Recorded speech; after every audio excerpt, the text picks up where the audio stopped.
Bonjour à tous, aux personnes en présentiel, aux personnes en distanciel. Pour les personnes en distanciel, si vous avez des soucis, vous n'entendez pas bien, n'hésitez pas à mettre des messages dans le chat. Il y a des personnes de la Fabrique écologique qui vont suivre ça et qui vous contacteront.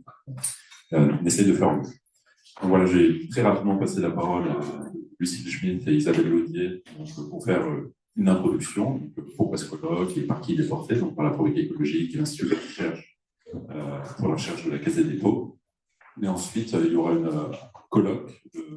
introduction au colloque de Philippe Blanc, qui est professeur à Paris PSL, en l'occurrence sur le campus de Sophia Antipolis, qui malheureusement ne peut pas être là en présentiel aujourd'hui, parce qu'il est en tournée au Moyen-Orient pour la promotion d'un bachelor. Donc, il sera en visio. On a fait des essais ce matin. Normalement, la connexion est bonne, tout devrait bien se passer. Et s'il y a un souci, on a un enregistrement. Donc voilà, je te passe la parole. Bonjour à tous.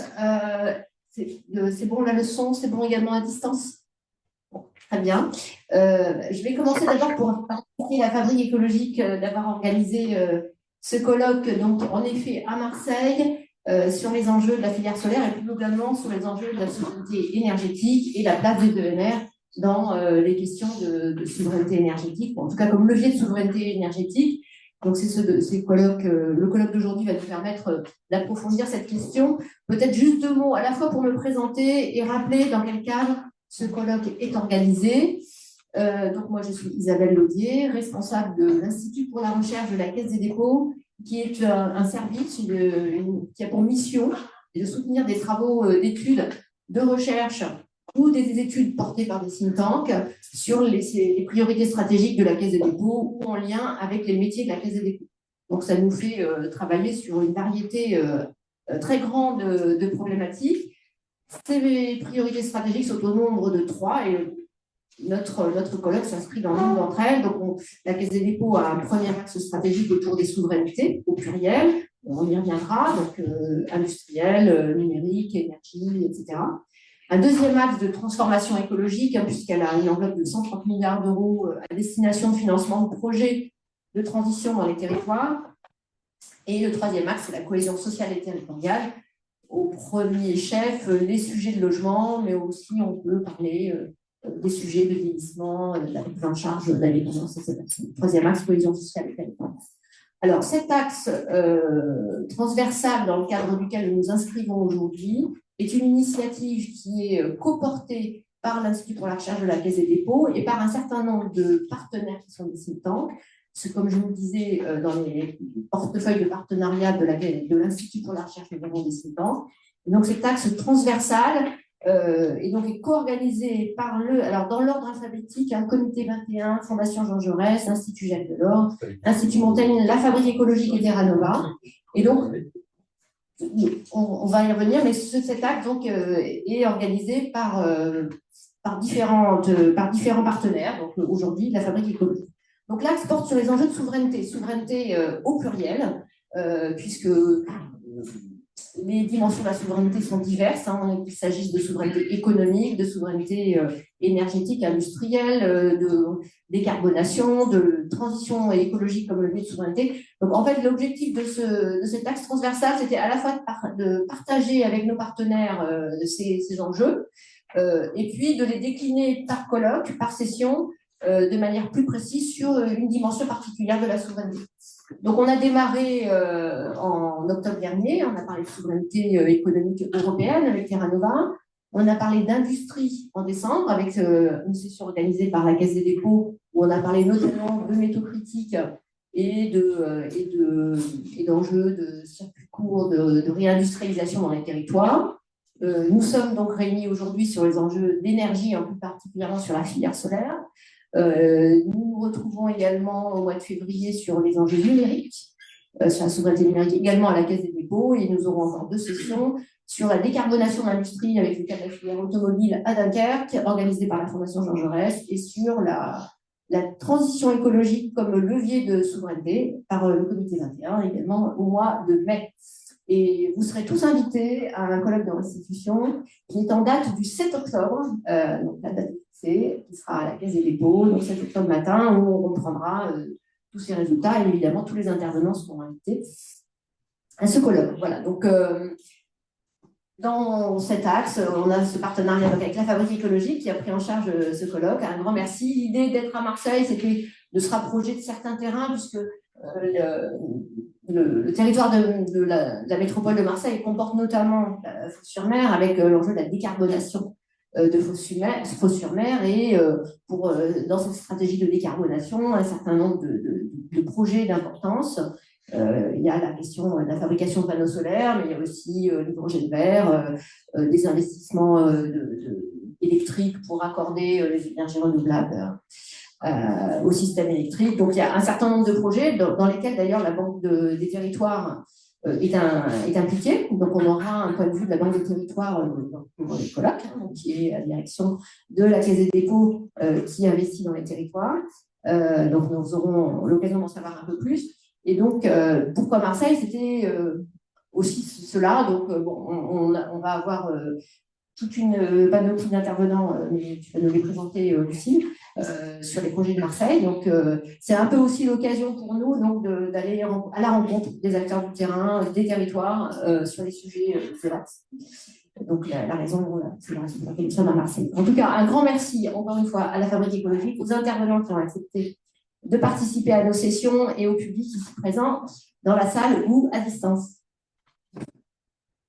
Merci Isabelle et merci à vous tous qui êtes là en vrai et en visio. Donc moi je ne vais pas être très longue, mais je voulais aussi rappeler 2-3 choses.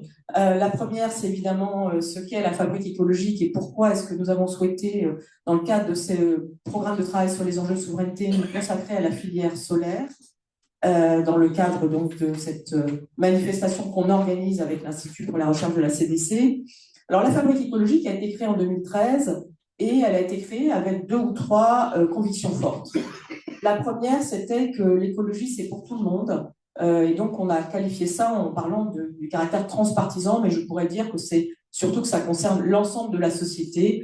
Et pour autant que ça transforme aussi ce projet de société. Donc, nous ne sommes pas une ONG, nous sommes un cercle de réflexion qui réfléchit à l'ensemble des axes de ce qu'on peut appeler la transition écologique et sociale, sans choisir spécialement un secteur, mais du coup, ça implique un véritable foisonnement de travaux depuis 2013, dans lequel la question énergétique a été évidemment un axe très central, y compris parce que beaucoup de nos partenaires viennent de ce secteur énergétique, et je salue là-dessus Madame, vous qui représentez Enedis à l'échelle régionale.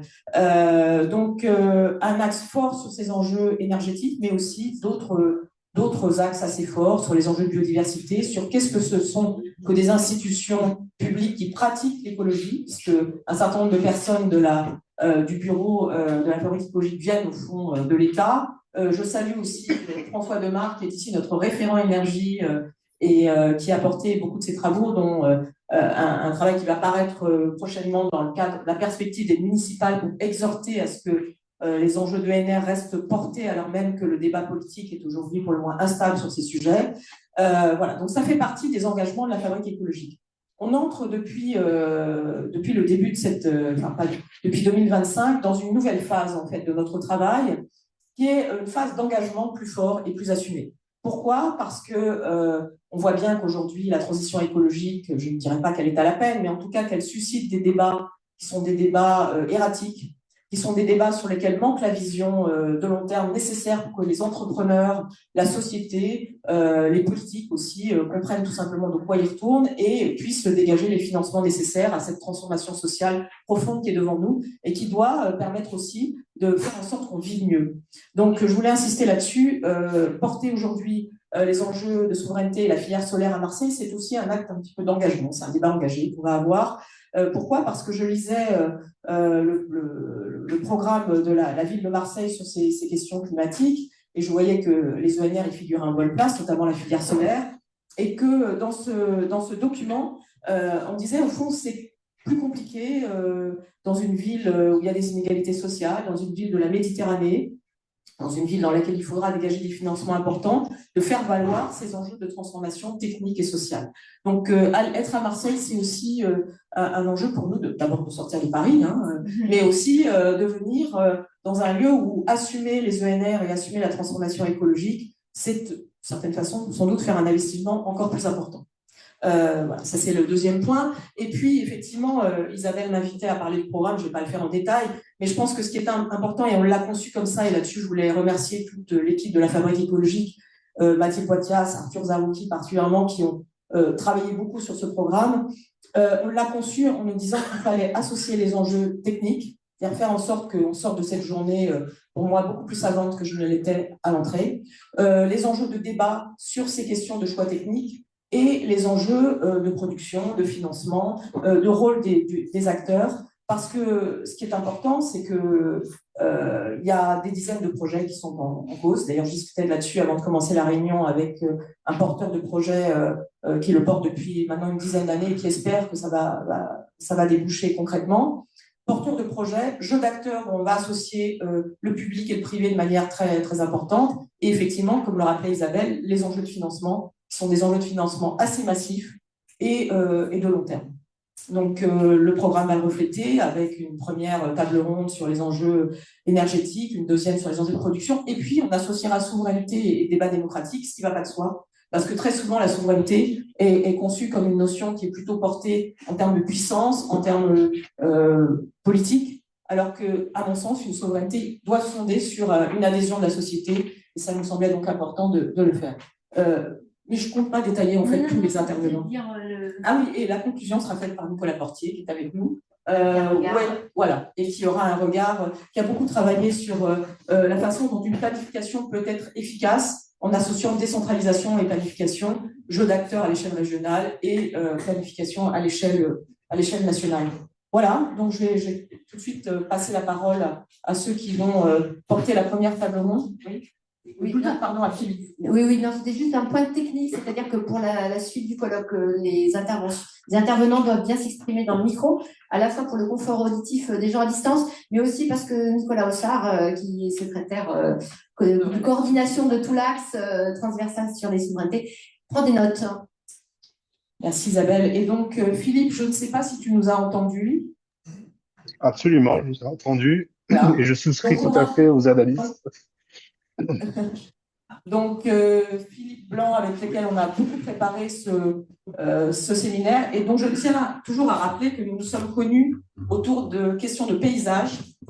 Et dans le Gard, vous voyez bien qu'installer les ENR est simple et que les questions de démocratie et de pédagogie sont fondamentales à côté des questions techniques. Philippe, tu as la parole. Merci beaucoup, merci pour cette introduction. Merci de m'avoir mis en relation avec l'équipe de la Fabrique écologique pour travailler à ce colloque. Je tiens à m'excuser de ne pas pouvoir être présent aujourd'hui. J'aurais bien voulu, mais ce n'était pas possible. Donc j'espère que ma présentation sera claire et intelligible, avec les conditions qui ont l'air bonnes pour faire la présentation.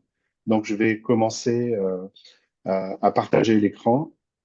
J'espère que vous m'entendez bien et que maintenant vous devriez voir une présentation, ma présentation voilà, qui devrait apparaître. Est-ce que vous pouvez me confirmer que vous voyez bien ma présentation?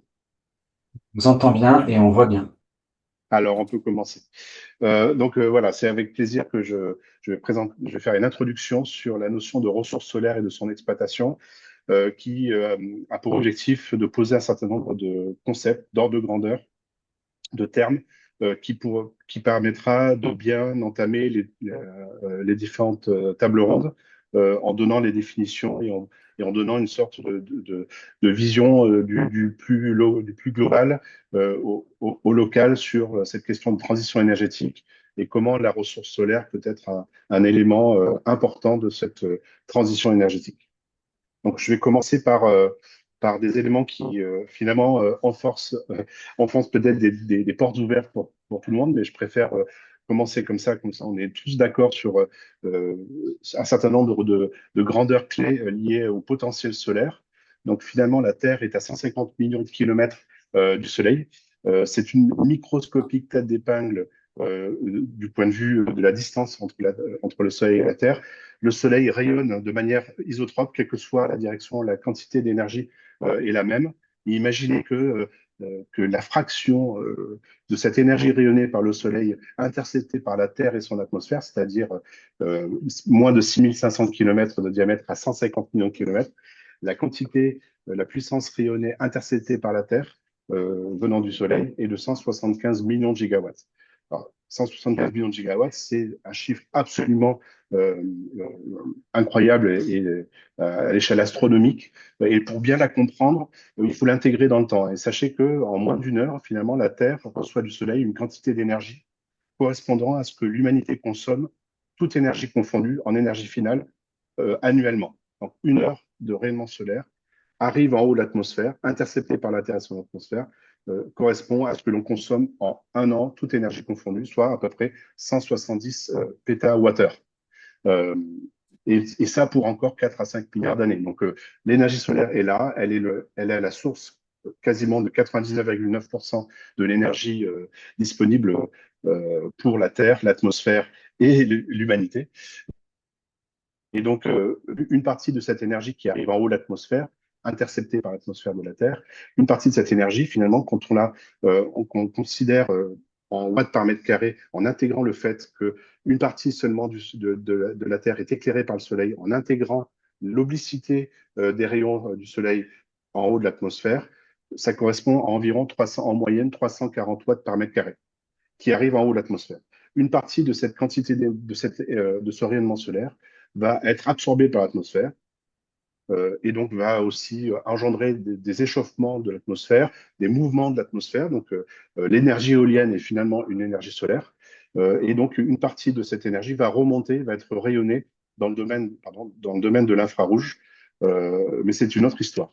Et donc une partie va être réfléchie par l'atmosphère. Donc c'est pour ça qu'on voit quand on regarde des images satellites vues de l'espace, la Terre, on voit une certaine quantité d'énergie qui revient vers l'espace. Ça nous permet d'observer les nuages, la Terre, etc. Et donc, au total, sur les 340 watts par mètre carré qui nous arrivent en haut, il nous arrive au niveau du sol à peu près 180 watts par mètre carré. En moyenne, attention, hein, c'est des moyennes. Ça peut monter plus haut et ça se met à zéro pendant la nuit, évidemment. Et donc, cette énergie-là, cette puissance-là rayonnée, est exploitable par l'humain. Voilà. Donc ensuite, pour comprendre que finalement, cette ressource solaire, de quoi on parle en termes de quantité exploitable, c'est-à-dire l'énergie solaire qui arrive au niveau du sol, euh, le graphe qui est à gauche est, je trouve, très intéressant, qui permet de comprendre les ressources énergétiques disponibles pour l'humanité. Il y a à droite les ressources énergétiques de stock qui ne sont pas renouvelables. Certaines sont issues des énergies fossiles, sont émettrices de gaz à effet de serre, mais c'est une autre histoire qu'on va aborder après. Et donc, on a le gaz, le pétrole et le charbon qui sont des ressources énergétiques non renouvelables de stock. Et nous avons l'uranium pour tout ce qui est système électronucléaire. Et à gauche, vous avez les différentes ressources énergétiques renouvelables qui sont exprimées, elles, en énergie par année. Donc, à droite, c'est une fois pour toutes. Et à gauche, c'est ce qui est disponible tous les ans en termes d'énergie. Et ce que vous représentez en bleu, là, les petites terres, correspondent, tout ça c'est en volume, hein, il faut l'imaginer comme des sphères, correspond à la quantité d'énergie finale consommée en 2010 et une projection en 2050. Donc en fait, il faut imaginer voilà, grignoter une sphère de la Terre qui est représentée ici sur des énergies non renouvelables ou un flux d'énergie qui nous vient du vent, des vagues, de l'énergie thermique des océans, de la biomasse, de l'hydro, du géothermique ou des marées. Et derrière, vous avez la représentation de la quantité d'énergie renouvelable solaire disponible pour pouvoir être exploitée de différentes manières. Alors justement, exploiter de différentes manières, je ne vais pas faire un cours sur l'exploitation, mais il faut savoir que cette exploitation, finalement, quand je regarde un petit peu, voilà, on va parler aujourd'hui essentiellement de la conversion de cet rayonnement solaire en énergie électrique en utilisant l'effet photovoltaïque, hein, qui a été découvert par Einstein et qui a fait l'objet d'un de ses 2 prix Nobel. Mais nous avons aussi d'autres moyens de conversion de ce rayonnement solaire en énergie thermique. Donc je sais que c'est quelque chose qui est cher aussi à Richard Loyen de l'Airplan, notamment. Hein, c'est-à-dire que pour produire de l'eau chaude ou de l'énergie thermique, finalement, sans parler d'électricité, eh bien, c'est sûrement la voie de conversion du rayonnement solaire la plus efficace d'un facteur 3 ou 4 par rapport à la production photovoltaïque et ensuite utiliser une résistance pour chauffer de l'eau. Donc, si on veut avoir de la chaleur, il vaut mieux passer directement par une conversion directe en énergie thermique. On sait aussi que, par exemple, dans les Pyrénées, un très, très, très beau laboratoire qui s'appelle Promesse, hein, à Odeillo, travaille sur d'autres modes de conversion, qui sont par exemple les conversions thermodynamiques. Donc, on a de la chaleur à très haute température grâce à des systèmes de concentration solaire. Donc, on en voit des exemples, hein, des cylindres paraboliques ou des linéaires de Fresnel ou des paraboliques ou des centrales à tours. Donc, ça fait l'objet de recherches et aussi de systèmes opérationnels, notamment en France. À côté d'Odeillo, il y a un système linéaire de Fresnel qui vient concentrer ce rayonnement solaire. Arrivé à une certaine température, on peut stocker cette énergie thermique et quand on en a besoin, on peut la turbiner et en faire de l'électricité au même titre que toute centrale thermique. Donc la source de chaleur n'est pas une flamme gaz ou pétrole ou nucléaire, elle est d'origine solaire grâce à des systèmes de concentration. On peut aussi, c'est plutôt de la recherche, convertir ce rayonnement solaire en énergie chimique. Et notamment, il y a de la recherche sur la photolyse de l'eau. Donc, on peut le faire en électrolyse, mais on peut aussi faire de la photolyse de l'eau pour produire de l'hydrogène à partir de rayonnement solaire et d'eau. Voilà. Donc, je ne vais pas rentrer plus dans les détails que ça sur le sujet. Mais ce qui m'intéresse, c'est de poser un certain nombre de termes dont on a besoin dans la discussion. Vous allez souvent entendre parler de puissance installée. Donc, 1 watt crête, ça correspond à une certaine quantité, finalement, à une surface photovoltaïque, que je vais appeler PV photovoltaïque.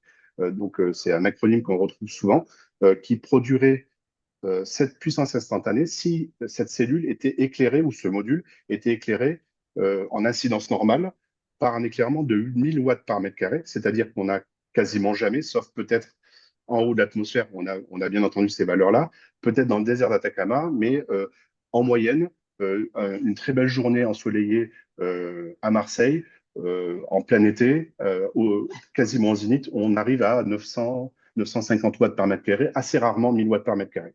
Donc, c'est 1 watt crête, c'est cette puissance si on était éclairé avec une quantité de rayonnement solaire qui n'est pas quelque chose de moyen.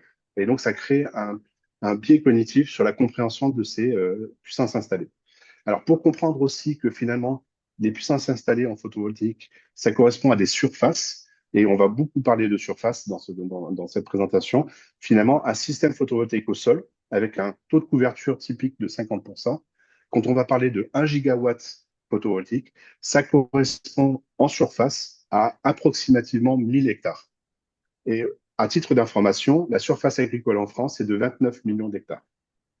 Un système photovoltaïque résidentiel sur le toit, on ne parle pas en gigawatts, et c'est un des intérêts du photovoltaïque, c'est justement de pouvoir être disponible à des échelles très différentes. On peut imaginer, bien entendu, du photovoltaïque résidentiel de petite taille, ou voire même des systèmes photovoltaïques de taille absolument immense.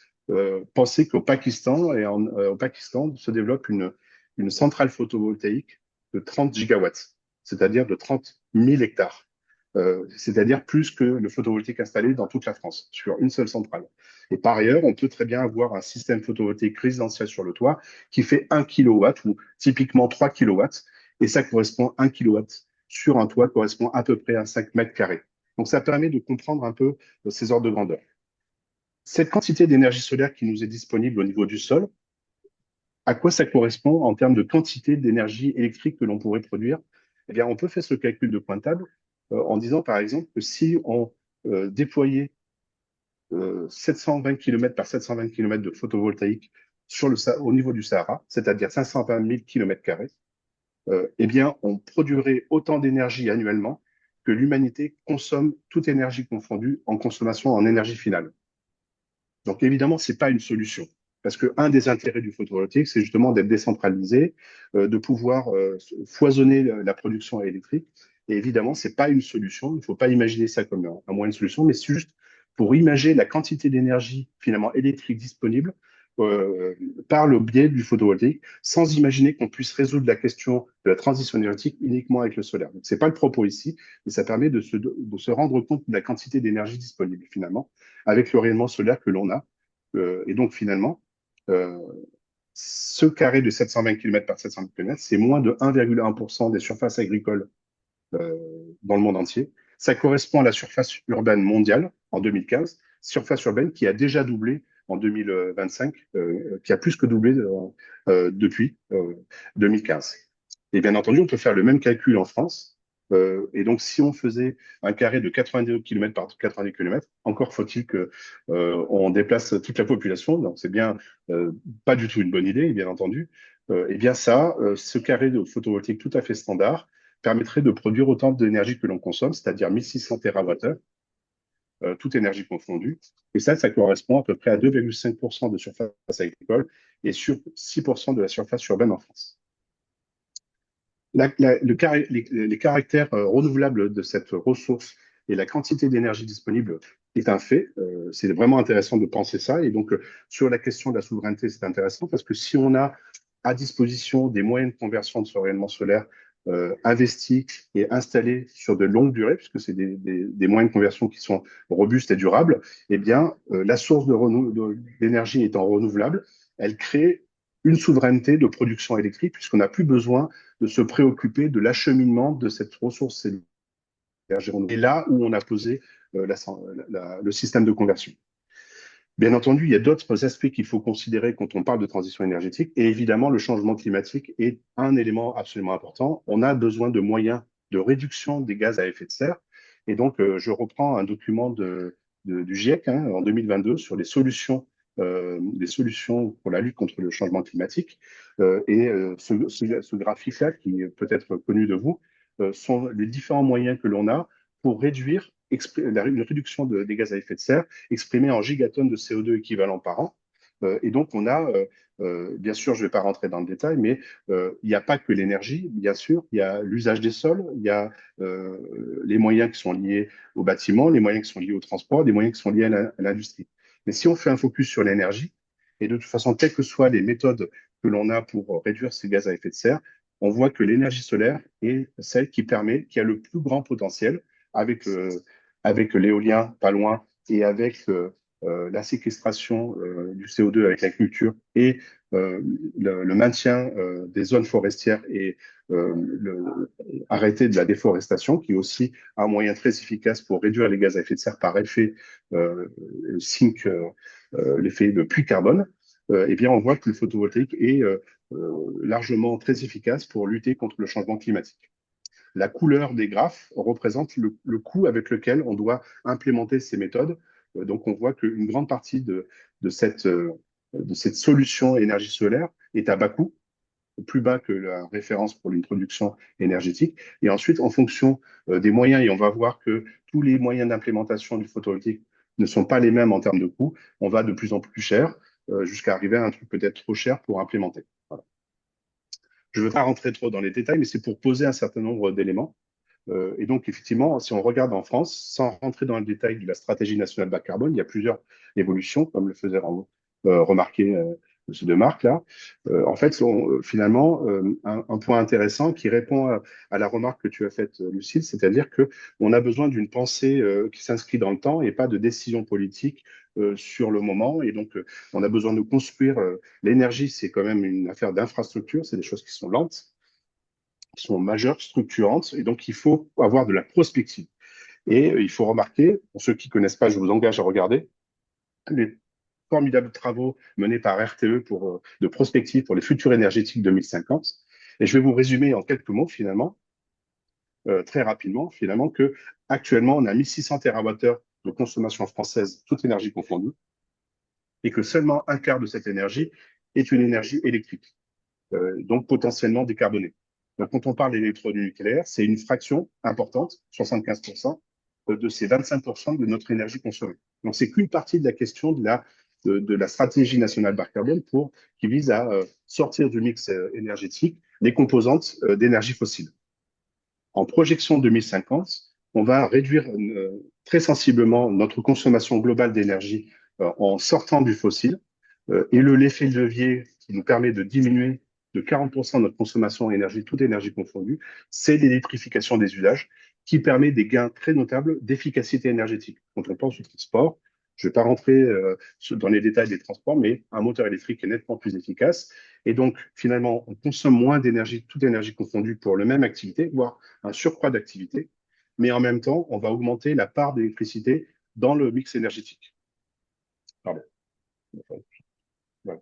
Et donc, pour répondre à ce besoin d'augmentation finalement d'énergie électrique dans le mix, pour passer de environ 450 TWh d'électricité à 645 TWh d'électricité dans une enveloppe qui globalement diminue, plusieurs scénarios de mix énergétique ont été envisagés par RTE. Je ne vais pas non plus rentrer dans le détail, mais ce que je veux vous montrer, c'est que dans ces mix potentiels qui ont été analysés, il y a un scénario où le nucléaire historique s'arrête naturellement, l'effet de falaise lié à l'ancienneté des centrales nucléaires et du programme électronucléaire français qui s'est plutôt déroulé dans les années 90, et donc pour lequel voilà, il y a un arrêt progressif des centrales. Et donc à ce moment-là, si on voulait faire la transition énergétique uniquement avec des énergies renouvelables, c'est possible, mais le solaire occuperait une grande place, presque 210 gigawatts, 210 000 hectares, en gros, de photovoltaïque dans le mix énergétique. À l'opposé, si on regarde, bien entendu, on a un historique électronucléaire qu'on peut éventuellement, enfin, que l'on peut prolonger. On a des programmes de nouveaux nucléaires, vous avez entendu parler, mais en tout état de cause, si on essaie d'avoir ce scénario-là, eh bien, si on a 50% de nucléaire et 50% d'énergie renouvelable, à ce moment-là, le solaire correspondrait environ à 70 gigawatts installés dans le mix énergétique, selon les scénarios de prospective de RTE. Cette quantité de photovoltaïque installée, là vous avez la représentation de la puissance installée du mix électrique français depuis 2007. On voit que le parc électronucléaire est relativement stable aux alentours de 60 gigawatts. Idem pour le parc hydraulique, mais on voit une progression importante de la quantité, de la puissance installée photovoltaïque avec le temps, et notamment dans les dernières années. Donc c'est sur ça que, enfin, voilà, c'est une dynamique qui s'enclenche. Lucie, tu faisais état de certaines difficultés politiques, évidemment, mais il faut le regarder aussi au regard de l'évolution historique et la flèche du temps qui nous pousse quand même à développer ce mix, la contribution du solaire dans le mix électrique. Actuellement, avec le baromètre 2025 d'Observer, on voit que on est à peu près à un peu plus de 30 gigawatts de photovoltaïque dans le mix électrique français renouvelable, c'est-à-dire plus d'un tiers de la quantité de puissance installée électrique renouvelable en France, et devant les autres sources d'énergie renouvelable. Donc c'est remarquable, le photovoltaïque a vraiment une quantité déjà significative de photovoltaïque dans son mix électrique renouvelable. Pardon, hop.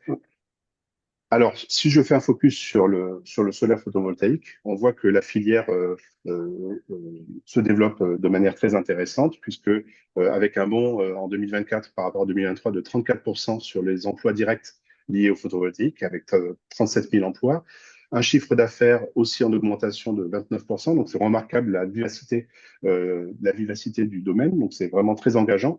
On voit qu'actuellement, la production électrique photovoltaïque correspond à 4,4% de la consommation électrique française, donc c'est pas négligeable, voilà, on progresse. Et on voit ici, avec ce graphe qui est à peu près à l'échelle, le passé de l'installation photovoltaïque jusqu'en 2025, les plans PPE entre 2030 et 2035. 2030, on vise de 54 gigawatts crête. En 2035, entre 65 et 95. Et j'ai représenté aussi les scénarios en 2022 d'RTE qui prévoient entre 70 et 206 gigawatts crête selon les différents scénarios. Donc on voit en fait l'évolution très importante de la puissance installée qui pose des questions effectivement d'industrialisation. Comment on fait ça? Où est-ce qu'on implémente, etc.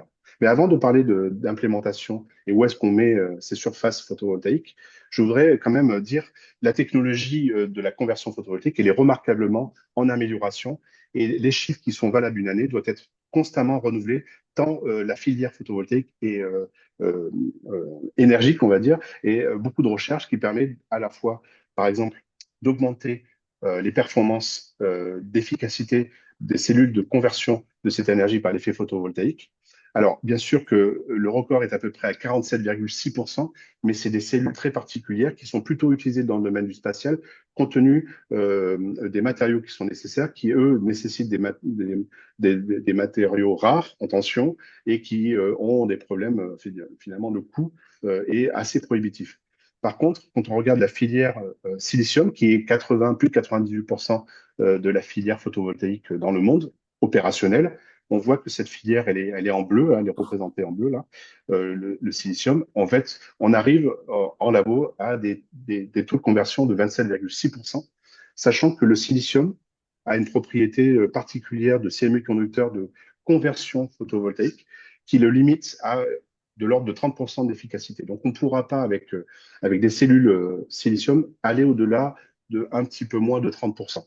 Donc, déjà, on voit qu'on peut faire cette transition photovoltaïque avec la filière silicium qui présente l'intérêt de ne pas avoir de terre, enfin, de métaux rares dans sa composition et pour lequel l'approvisionnement en quartz qui est nécessaire à la production des cellules n'est pas spécialement en tension. Il y a juste une question, enfin, juste une question d'énergie nécessaire pour purifier le quartz, pour en faire un niveau de pureté nécessaire pour le photovoltaïque avec des rendements de cette nature. Ce que l'on voit aussi, notamment avec l'industrialisation de la production photovoltaïque en Chine, hein, on peut quand même le remarquer, une baisse mais absolument incroyable du prix du module photovoltaïque avec le temps. En 1975, 1 watt coûtait 100 dollars. Et depuis 2010, en fait, on voit que le prix a presque été divisé par 10, le prix des systèmes photovoltaïques. Donc, on voit quand même que les modules sont de moins en moins chers et donc ouvrent la voie à cet investissement nécessaire à la transition énergétique solaire. On a aussi, évidemment, comme les cellules augmentent en performance, même s'il y a une asymptote pour le silicium, et que les modules sont de moins en moins chers, évidemment, le prix annualisé de l'électricité par kilowattheure diminue de manière tendancielle. Et là, pour le coup, depuis 2010, on a divisé presque par 10 aussi le prix, le prix du photovoltaïque par kilowattheure, de l'électricité photovoltaïque par kilowattheure, avec effectivement des prix qui dépendent aussi de la taille des centrales. On va en reparler aussi. C'est-à-dire qu'un système de grande taille, par défait d'échelle, permet de produire de l'électricité moins chère que du photovoltaïque résidentiel. Mais le photovoltaïque résidentiel permet de produire de l'électricité quand même pas chère et on va voir que c'est intéressant aussi. Je ne vais pas non plus trop rentrer dans les détails, mais c'est quand même quelque chose qui est important à avoir en tête. La quantité de silicium nécessaire pour la production de modules photovoltaïques est en baisse tendancielle. Depuis 2014, on a assisté à une baisse de 10% tous les ans de la quantité de matière nécessaire de silicium cristallin pour faire le module photovoltaïque. Et donc ça a un effet bénéfique sur les impacts environnementaux de l'énergie grise nécessaire à produire les panneaux, les modules, les cellules, les modules photovoltaïques. On voit aussi que ça a un effet sur ce qu'on appelle le temps de retour énergétique. En gros, c'est important de comprendre ça, c'est-à-dire que pour fabriquer un module, il faut une certaine quantité d'énergie. Et le temps de retour, c'est la durée de production, d'exploitation du module pour pour produire au moins cette quantité d'énergie qui a été nécessaire à son origine pour la fabrication de ce module. En 1998, on était plutôt de l'ordre de 7-8 ans de temps de retour. Et maintenant, bien sûr, ça dépend de la quantité de rayonnement solaire disponible à l'endroit, mais pour un rayonnement correspondant à l'Europe du Sud, eh bien, on tangente 1 an. Donc, en 1 an, on a amorti la quantité d'énergie nécessaire à la fabrication du module, et tout le reste est du bénéfice, quelque part, d'une production photovoltaïque issue du renouvelable. Donc, c'est quand même remarquable de voir ça.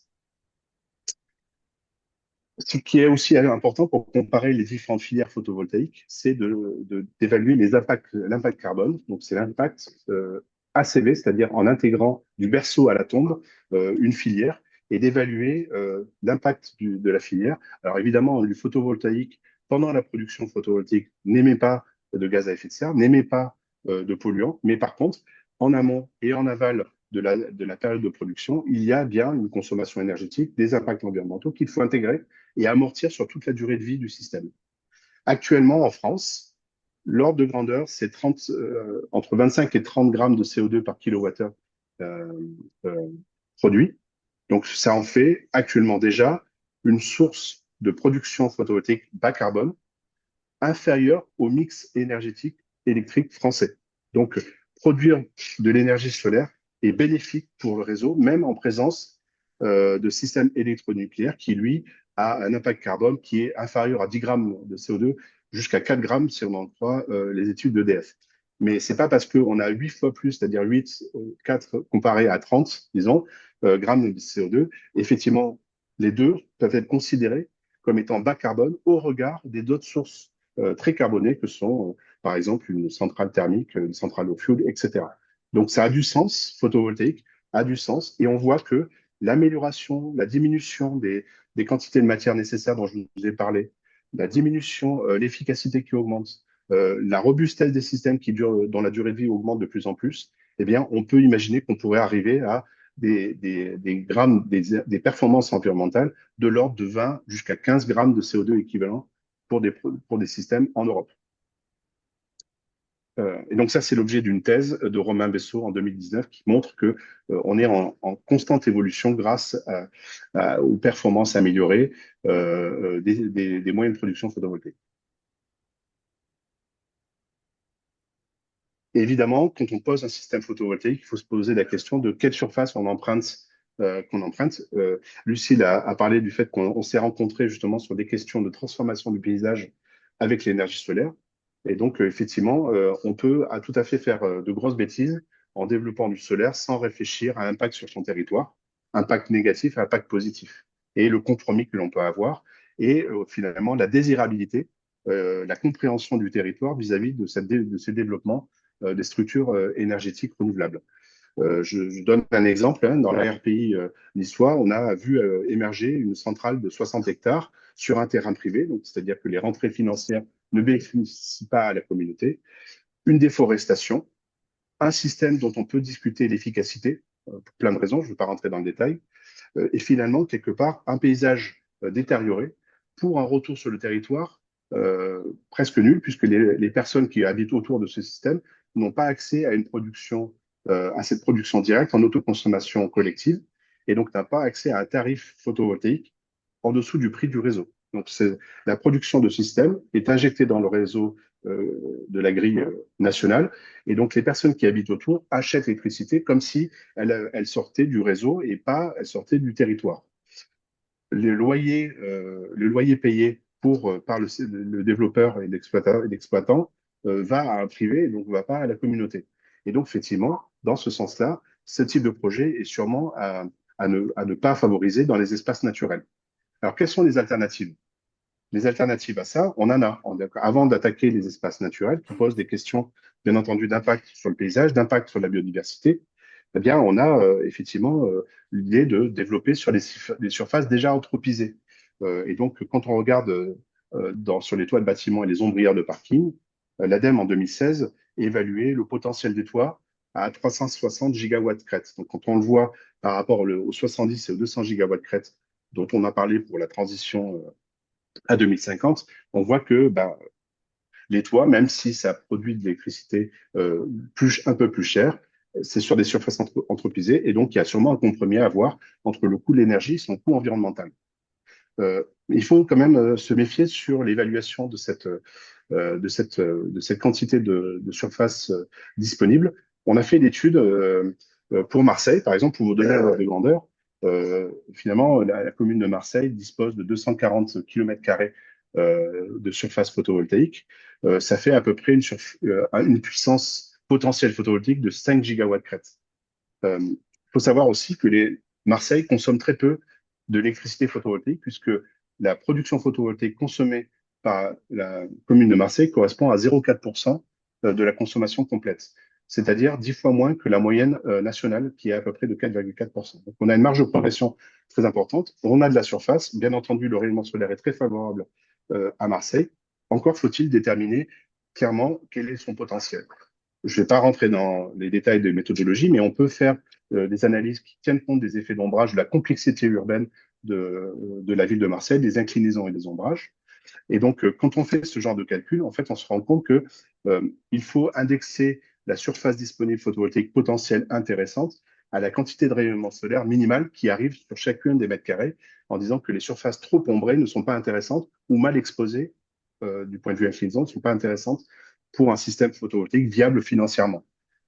Et aussi environnementalement, puisque l'amortissement, si un système photovoltaïque, vous le mettez à l'ombre, il ne sera jamais amorti en termes d'impact ACV sur l'ensemble de sa vie, parce qu'il n'aura pas produit assez d'électricité décarbonée pour couvrir son impact initial et son impact de démantèlement. Donc, si on mettait la barre à 1600 kWh, qui est une barre à peu près raisonnable, eh bien, on a plutôt un potentiel de 1,5 gigawatts crête à comparer aux 5 gigawatts crête que l'on pourrait imaginer comme ça. Donc, c'est pas aussi opulent que ça. Il faut quand même regarder dans le détail et faire des calculs précis d'ingénierie pour en déterminer à la fois la puissance installée et la quantité d'énergie que l'on peut produire. Et donc là, on voit que finalement, sur un espace à potentiel raisonnable, on peut produire presque 2 tiers de la consommation électrique de Marseille avec du photovoltaïque rentable.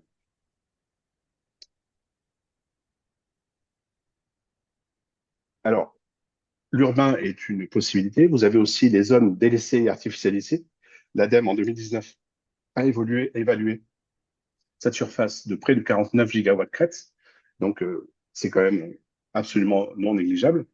On va parler dans ces tables rondes de l'hybridation de l'agriculture et du photovoltaïque, donc l'agrivoltaïque. Et actuellement, en 2024, nous sommes à peu près à 2,24 gigawatts crête installés, à comparer aux 29 millions d'hectares agricoles. Donc, cette question d'agrivoltaïsme ne va pas recouvrir l'ensemble des surfaces agricoles. En tout état de cause, ce sera une fraction de l'ordre de 1% si on voulait faire toute la transition énergétique solaire avec l'agrivoltaïque. Donc, c'est vraiment intéressant. C'est un débat de fond à avoir sur cette hybridation entre l'agriculture, le nexus, le nexus entre l'électricité et l'alimentation. Et puis aussi, on peut imaginer aussi du photovoltaïque flottant qui est intéressant sur des lacs artificialisés. Ça a un certain nombre de vertus, notamment de réduire l'évaporation des lacs artificiels.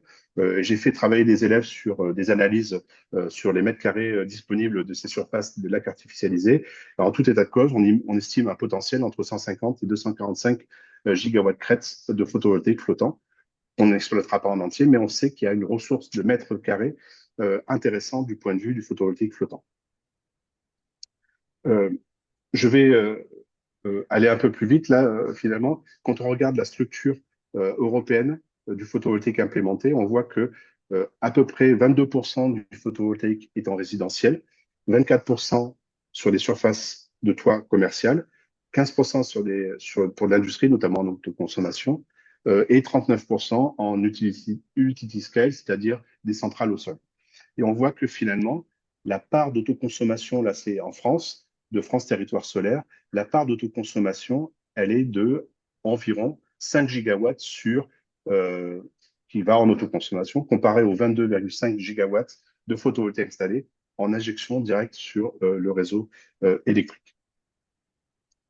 Donc, en conclusion, finalement, quand on regarde l'objectif de développement durable, cette énergie propre et abordable, eh bien, on peut dire que la ressource solaire est une source d'énergie abondante et renouvelable.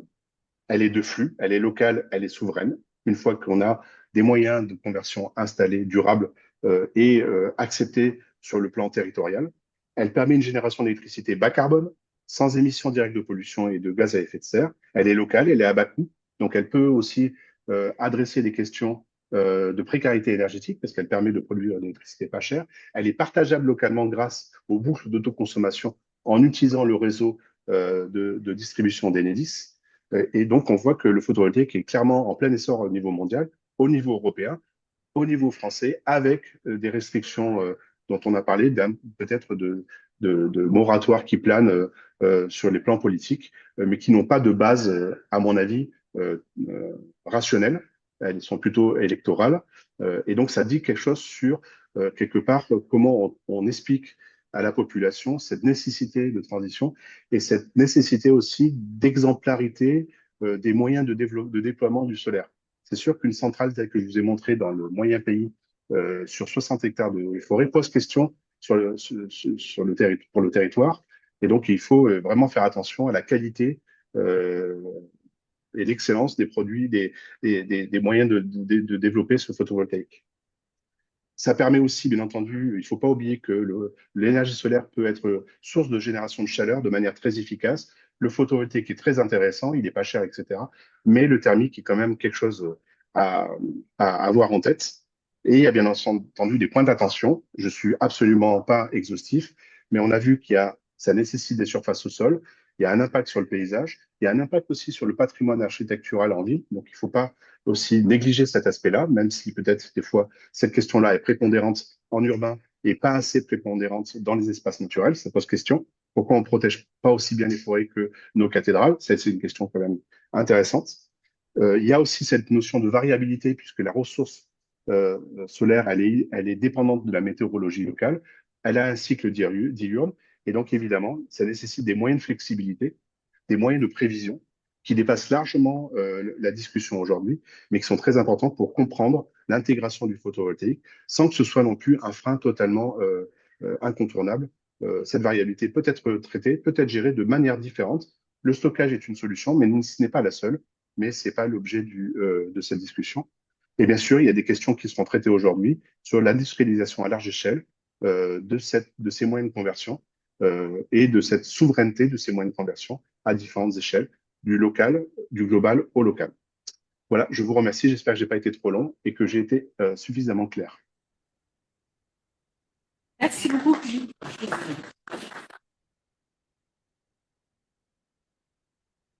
Merci. Bon.